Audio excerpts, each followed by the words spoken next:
एक ये भाई कहते हैं कि मेरे पास मेरे वालिद का एक ट्रैक्टर है जिसको मैं इस्तेमाल करता हूँ, रजिस्ट्रेशन वगैरह मेरे वालिद साहब के नाम पर ही है, तो उस पर ज़कात का क्या हुक्म होगा? मेरा सारा गुजारा उसी ट्रैक्टर से होता है। देखें, ट्रैक्टर चूंकि माल तिजारत नहीं है, ये ना सोना है, ना चांदी है, ना कैश है, तो इस पर कोई ज़कात नहीं होगी, ट्रैक्टर पे कोई ज़कात नहीं होगी। हमने आपको समझाया था कि ज़कात 5 किस्म के मालों पर होती है: सोना, चांदी, रुपया, माल तिजारत और जानवर। अब जानवर तो हमारे शहरों में तो बहुत कम है, उसको हटा दें तो 4 माल बस ध्यान में रखें: सोना, चांदी, रुपया, माल तिजारत। रुपये से मुराद कैश, कैश से मुराद इसमें प्राइस बॉन्ड भी आ जाएगा, सेविंग सर्टिफिकेट्स वगैरह आ जाएंगे, और आपने किसी को कर्ज दिया है वो भी इसी में शामिल होता है। माल तिजारत वो होता है कि जिसको आपने खालिसतन बेचने की नीयत से ख़रीदा हो, और सोना चांदी तो बिल्कुल वाज़ेह है। अब आप देख लें अगर ट्रैक्टर इन चारों में से कुछ भी नहीं है, लिहाजा उस पर ज़कात नहीं होगी, चाहे वो कितने ही लाख का हो। हाँ, उससे जो आमदनी आ रही है उस आमदनी के ऊपर फिर देखा जाएगा कि वो चूँकि आप ज़रूरी ज़मीन अगर आपकी है तो उसके ऊपर औशर का मसला होता है या निस्फ उशर का मसला होता है, और अगर आप किसी के लिए काम करते हैं तो वहाँ से जो आपको पैसा मिलता है साल के एंड में उसका फिर हिसाब किताब होता है, तो लिहाजा वो एक अलग चीज़ है, लेकिन ट्रैक्टर के ऊपर कोई ज़कात नहीं होगी। ये कहते हैं कि किसी भाई ने कहा कि मेरी बीवी के पास, ज़ौजा के पास 100 ग्राम गोल्ड है, और तो इसकी बनावट का रेट लेना है या सिर्फ गोल्ड का लेना है? देखिए, जब आप ज़कात निकालते हैं तो बनावट का कोई एतबार नहीं होता, बनावट से तो कीमत उमूमन बढ़ भी जाती है, वज़न का एतबार होता है। कैसा भी बना हो, कितने खूबसूरत डिज़ाइन हो, आप उस जेवर को तुलवाएंगे, उसका जो वज़न होगा उसके हिसाब से ज़कात बनती है। ये कहते हैं कि मेरे वालिद साहिब ने, यानी इनके पहले तो यूँ कर लें कि दादा का इंतकाल हुआ, वालिद साहब के पास सबकी वरासत मौजूद थी, तकसीम नहीं की थी, तो वालिद साहब ने अपनी मेहनत से कुछ चीज़ें बनाई हैं। तो अब कहते हैं कि जब वरासत अदा करेंगे तो सिर्फ दादा की वरासत सब में तकसीम होगी, या वालिद साहब ने जो अपनी मेहनत से बनाया वो चीज़ें भी तकसीम की जाएंगी? देखें, असल में मेहनत नहीं होती, असल ये देखा जाता है कि दादा के माल से अगर आपके वालिद साहब ने कुछ बनाया, जैसे कारोबार चल रहा होता है, उस पर प्रॉफिट होता है, वालिद साहब चला रहे हैं, दूसरे बहन भाई जो हैं वो इसमें इन्वॉल्व नहीं हैं, अब उन्होंने उस जो कारोबार से प्रॉफिट हुआ उससे कुछ प्रॉपर्टीज़ वगैरह बना ली, तो वो अपने पैसे से तो नहीं बनाई, वो तो दादा का, अगर वालिद साहब का कारोबार था तो आपके वालिद साहब ने उससे काम किया। हालांकि जितना उसमें दादा के इंतकाल के बाद या आपके वालिद के इंतकाल के बाद जितना प्रॉफिट होगा उसमें दीगर वरासा भी शरीक होंगे, तो लिहाजा बेहतर यही है कि अगर दादा के माल से बनाया था तो उस सब का हिसाब करके सबको वरासत दी जाएगी। और अगर ऐसा था कि वालिद साहब ने अपनी, जैसे कहीं नौकरी भी कर रहे थे, उस माल से खुद बनाया है, दादा के माल का कोई दखल नहीं है, तो फिर आपके वालिद का है, उसमें किसी और को बतौर वारिस हिस्सा नहीं मिलेगा। एक कॉलर हमारे साथ हैं। अस्सलाम वालेकुम। शायद लाइन ड्रॉप हो गई है। एक ही क्वेश्चन किया कि ऑफिस की, ये शायद पड़ोसी मुल्क से था, कि ऑफिस की इंश्योरेंस थी और दूसरे बेनिफिट्स वगैरह थे, इनके नॉमिनी हमारी वालदा को बनाया गया था, इनके वालिद का इंतकाल हुआ, लेकिन जब केस चला, इनकी दादी ने कोर्ट में केस कर दिया, ये लड़का कहता है, तो कोर्ट ने दादी को भी उसमें से हिस्सा दिलवाया है, क्या हुक्म शरा होगा?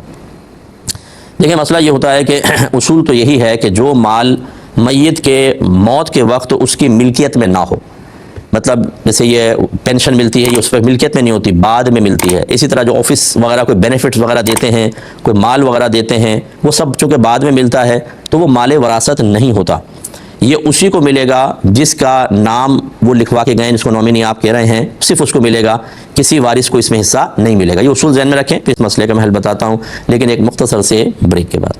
बिस्मिल्लाहिर्रहमानिर्रहीम। तो मैं सवाल का जवाब दे रहा था, इससे पहले मैं ये भी गुजारिश कर दूं कि यूके में भी इस वक्त ये हमारा प्रोग्राम लाइव चल रहा है, यूके QTV पे आप मुलाहज़ा फरमा सकते हैं। जो हमारे भाई बहन यूके से हमें देख रहे हैं तो उनसे गुजारिश है कि आप खुद भी देखें और दूसरों को भी तरगीब दें कि आप वहाँ पर भी इसको लाइव देखा जा सकता है।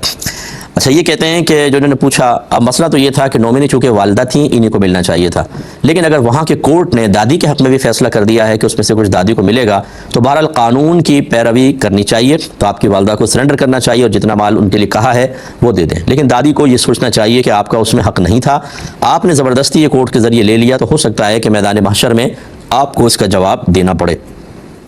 एक ही कहते हैं कि मेरी बहन ने एक दूसरे इम्तिहान की तैयारी करनी है और कॉलेज वाले छुट्टी नहीं दे रहे, तो क्या हम झूठा मेडिकल सर्टिफिकेट बनवा कर छुट्टियां ले सकते हैं कि नहीं? देखें, इम्तिहान देना कोई ऐसी शरई मजबूरी नहीं है जिसकी बिना पर आप झूठ जैसे गुनाह कबीरा और धोखे जैसे मामलात में पड़ जाएं, कि नबी करीम सल्लल्लाहु अलैहि वसल्लम ने इरशाद फरमाया कि वमन गश्शा फलैसा मिन्ना, जो धोखा दे वो हम में से नहीं है। तो इस पर वईद है, काफिर तक से आप झूठ और धोखे से काम नहीं ले सकते हैं। तो लिहाजा हमारा मशवरा ये है कि आप जाके मिलें, उनसे रिक्वेस्ट करें कि भाई एग्जाम देना है तो 4 दिन की, कितने भी दिन की छुट्टी दे दें, इंशाअल्लाह उम्मीद है कि मिल जाएगी। इस तरह के झूठ वगैरह बोलने की इजाज़त इस मकाम पर नहीं होगी। एक ही किसी ने क्वेश्चन किया कि सुना यह है कि बीवी को शौहर के उल्टे हाथ की तरफ सोना चाहिए, क्या ये सही है या नहीं? देखिए शरीयत ने इसमें कोई पाबंदी नहीं रखी, चाहे उल्टी तरफ सोएं चाहे सीधी जानिब सोएं, शरीयत ने कोई पाबंदी नहीं रखी, ना इस किस्म का मामला करना चाहिए। एक ये कहते हैं कि मेरी सास ने 1997 में अपना आधा घर मेरे नाम कर दिया और आधा मेरी ज़ौजा के नाम कर दिया, फिर मैंने भी अपना आधा अपनी बीवी के नाम करके रजिस्ट्रेशन वगैरह करवा ली। फिर 2019 में उस घर को हमने तामीर किया, अभी काम चल रहा था कि बीवी का भाई आ गया कि मेरा भी इस घर में हिस्सा होगा, क्या हुक्म शरा होगा। देखें अच्छी तरह बात समझ लीजिए कि अगर कोई शख्स अपनी ज़िंदगी में किसी को गिफ्ट देता है तो ये गिफ्ट उस शख्स की मिल्कियत से निकलकर सामने वाले की मिल्कियत में उस वक्त दाखिल होगा जब ये इसको फ़िज़िकली तौर पे बाकायदा कब्ज़ा दे दे और तसर्रुफ़ का, दखल अंदाज़ी का मुकम्मल इख्तियार दे दे। दखल अंदाज़ी का इख्तियार का मतलब वो चाहे उसको आगे बेचे, चाहे गिफ्ट करे, चाहे तोड़े, चाहे फोड़े, वो उसकी मर्ज़ी, ऐसा कुल्ली इख्तियार देना होता है, तब शय आपकी मिल्कियत से निकल कर उसकी मिल्कियत में जाती है।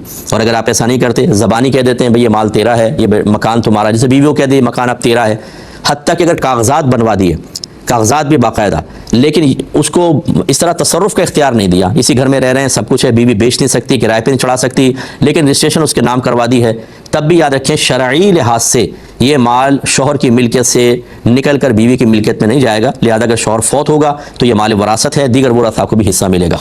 लिहाजा अगर आप ये चाहते हैं कि अपनी ज़िंदगी में किसी को देकर और ऐसा दे दें कि दूसरा कोई मेरे मरने के बाद उसमें तसर्रुफ़ ना करे, तो ज़िंदगी में देना पड़ेगा और कुल्ली इख्तियार के साथ देना पड़ेगा, वरना वो आपकी मिल्कियत से नहीं निकलेगा। आपका जैसे इंतकाल होगा तो दीगर वरासा का उसमें हक़ है।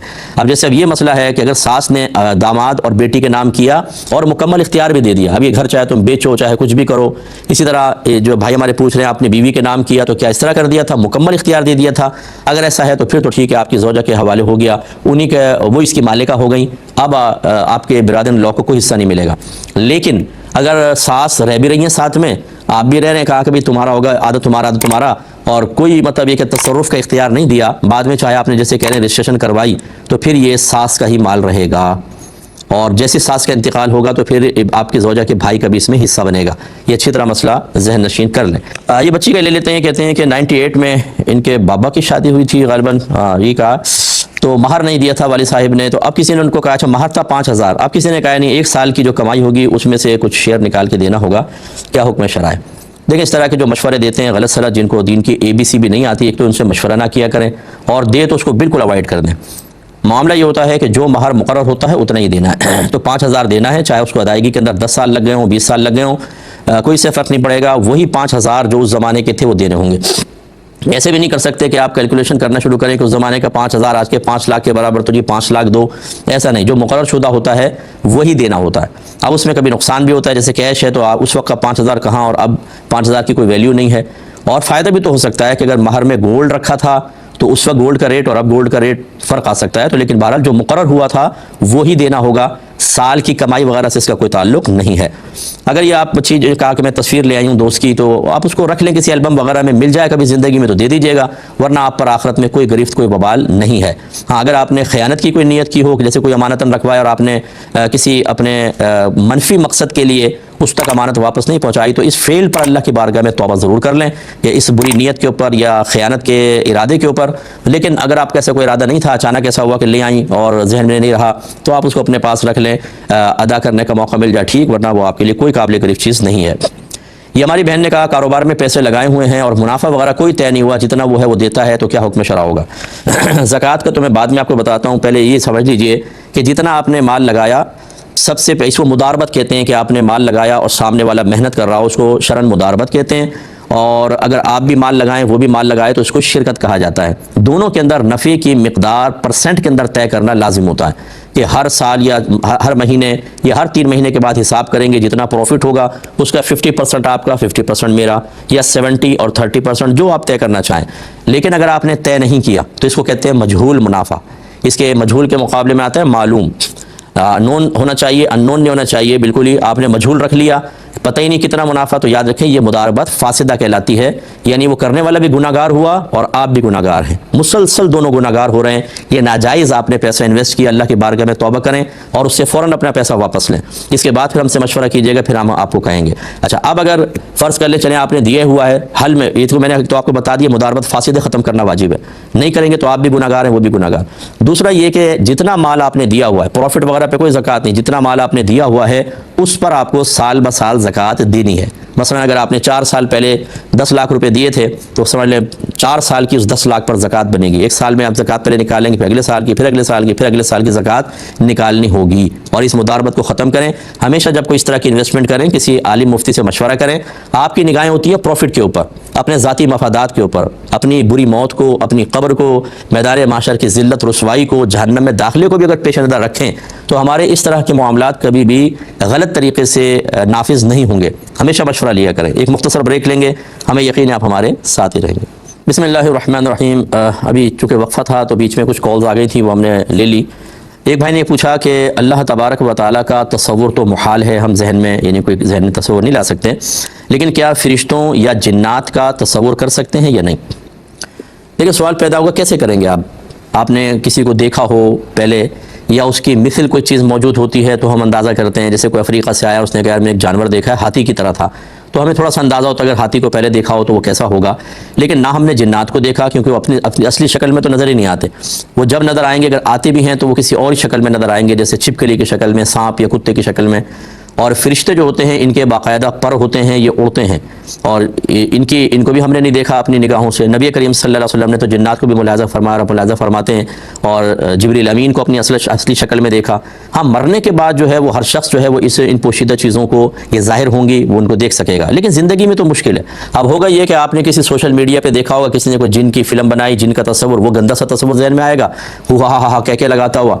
और या फिर वो कोई फरिश्ता, जैसे वो जो हमने काबतुल्लाह पे फरिश्ता उड़ता हुआ देखा, कैमरे के अंदर आ गया। तो भाई फरिश्ते कैमरे के अंदर आ ही नहीं सकते हैं, कि वो तो कोई फिजिकली तौर पे कोई होती है वो चीज़ कि आप उसको फ़ौरन कैमरे में कैप्चर कर लें। और हमारे बेवकूफ़ लोग भेजेंगे फ़ौरन, फरिश्ता नज़र आ गया, फरिश्ता नज़र आ गया, फरिश्ता नज़र आ गया। अल्लाह ताला रहम फरमाए, जब हमने दीन ना सीखा हो ना तो इसी तरह बेवकूफ़ बनते रहेंगे। कभी आमिलों के हाथों, कभी जाली पीरों के हाथ, और कभी इसी तरीके से कैमरा ट्रिक करने वालों के हाथों में हम बिल्कुल पागल बनते रहेंगे और असले दीन से दूर रहेंगे। तो बहरहाल इनका तस्वुर बिल्कुल कायम नहीं हो सकता, लिहाजा कायम ना करें तो बेहतर है। अगर अल्लाह ताला कभी आपको कोई पहुँचे हुआ वली हो या आपको किसी वली की सोबत की बरकत से दिखवा दे तो एक अलग बात है। लेकिन अब ऐसे औलिया है नहीं, उम्मीद तौर पर फ्राडी आपको बहुत सारे मिलेंगे। इसलिए ये मेरे इस जुमले से ये नहीं कि चलो किसी वली को तलाश करें कि वो जिन्नात या फरिश्ते दिखा दे, वो उसको खुद अपना नहीं पता होगा कि वो क्या फरिश्ते और जिन्नात दिखाएगा, इनसे दूर रहें तो बेहतर है। एक ये कहते हैं कि अगर कोई ट्रेन में सफ़र कर रहा हो और इस्तिक़बाल क़िबला ना कर सके, मसलन क़िबले की समत तो पता है लेकिन उस तरफ रुख करके खड़ा होना बहुत मुश्किल है, तो किस रुख नमाज़ पढ़ें? देखिए शरई मसला ये होता है कि जब आप ट्रेन वगैरह में नमाज़ पढ़ रहे हैं सवारी पर, और इस्तिक़बाल क़िबला आपके लिए इंतहाई दुश्वार हो जाए, तो फिर जिस रुख आप आसानी से नमाज़ पढ़ सकते हैं पढ़ लीजिए।